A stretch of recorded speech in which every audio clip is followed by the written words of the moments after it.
There were many things that caused World War II, but according to Martin Kelly in his article in An Overview of World War II, the main causes were expansionism, fascism, militarism, and racism. Hitler's plan was to expand towards Denmark, Norway, the Netherlands, and Belgium. From there, he planned to conquer all of Europe. In June of 1940, France fell to Germany, which caused the United States to get nervous, and they decided to build up their military. Another cause to the war was Hitler's fascistic government. However, Hitler was not the only one with this manner. One of the main causes of the war was Hitler's racism against Jews. He was placing innocent men, women, and children in concentration camps for work or to just do away with it completely. Martin Kelly's article also tells us that even though President Roosevelt wanted to help our allies, France and Great Britain, the only contribution made to their war effort was to sell weaponry for cash when short on supply. Once France fell to Germany in 1940, the Lend-Lease Act was put into action. This meant that America was limited on help that they could provide to Great Britain and France. Once the U.S. realized what was going on, they built a base in Greenland and then issued the Atlantic Charter of 1941. This charter was a joint declaration between the U.S. and Great Britain to fight the battle towards fascism and racism towards Jews from Hitler. The Battle of the Atlantic began with German U-boats wreaking havoc. This battle lasted throughout the entire war.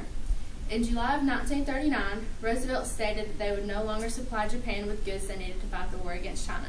And out of pure anger, the Japanese decided to bomb the Pacific Fleet in Pearl Harbor off the coast of Hawaii on December 7, 1941, killing 2,000 people and damaging or destroying 8 battleships. This tragic bombing is really what caused the U.S. to enter the war. Kelly also tells us that once America declared war on Japan, Germany and Italy declared war on the U.S. Ironically, the United States used a German strategy throughout the war. As a result, the Americans defeated the Japanese at the Battle of the Coral Sea and the Battle of Midway. One of the most effective methods was the island hopping. Admiral Chester Nimitz captured the Japanese islands, including Iwo Jima and Okinawa, on his way back to the mainland.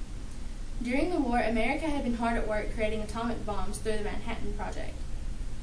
After Roosevelt had died, Truman took over as president and planned to drop bombs on Hiroshima and Nagasaki. These atomic bombs killed 100,000 Japanese civilians. In Christopher Tazava's article about the American economy during World War II, he tells us that the average unemployment rate was 13.3% in 1929 through 1939.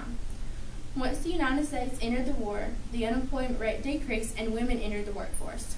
These hard-working women were known as Rosie the Riveter. The Japanese Americans were also treated very unfairly and were forced to move to California.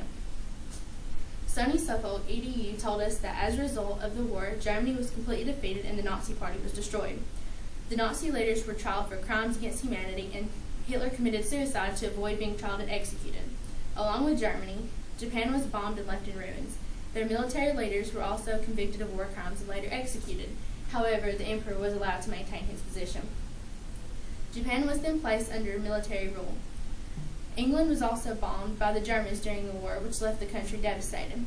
The United States saw them struggling and rushed to aid them in their recovery. France had to recover from the damage done by the Nazis. By this time, England and France could not compete with the United States military. Russia suffered the greatest due to land warfare. In the process of defeating the Germans, Russia had grown their military immensely and were on the same level as the United States as far as military status goes. The United States had actually benefited from the war because the war pulled them out of the Great Depression. There were also several industries that were created, and at this point the United States was dominating the economic and military world. This made it more obvious than ever that the United States was the world leader. New technology emerged to push the United States forward. England also developed a radar that would lead the way to create the television. Advances in computers were also made. This would forever change the nuclear power industry and the strategy of war. In October of 1945, the United Nations was formed. The United States actually supported the United Nations, unlike the League of Nations. After the League of Nations was formed, the world was said to have been entering a new era of cooperation. According to the Economics and Peace website, World War II is the cause of many European and non-European conflicts between countries today. It also states that the Second World War slowed economic development.